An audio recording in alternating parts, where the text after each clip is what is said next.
இறைவி இல்லத்தின் பெருமை போட்டியில கலந்துக்கிட்டீங்கல்ல, அதுக்கு ரொம்ப நன்றி. யாருமே இல்ல, பெருமையை நான் ஒரு பரிசு வாங்கணும்னு எனக்கு ஒரு ஆர்வம் வந்துச்சு.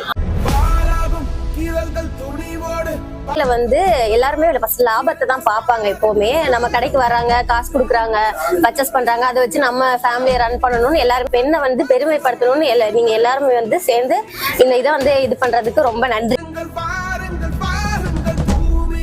கண்டிப்பா எங்க அம்மாவை தான். ஆக்சுவலி இது எங்க அம்மாவுக்கு நான் இந்த விமன்ஸ் டேக்கு கொடுத்த ஒரு பெரிய கிஃப்டவே நான் எங்க அம்மாவை பெருமைப்படுத்தி எழுதியிருந்தேன். ஸோ அதனால நான் கம்ப்ளீட்டா அந்த ஒரு கவிதைக்கு ரொம்ப ப்ரௌடா நினைக்கிறேன். அந்த ஒரு சான்ஸ் கொடுத்ததுக்கு சிவந்தி சில்க்ஸ் நான் ஒரு பெரிய தேங்க்ஸ் சொல்றேன். சிப்பிக்குள்ள முட்டை போல என்ன வச்சு காட்ட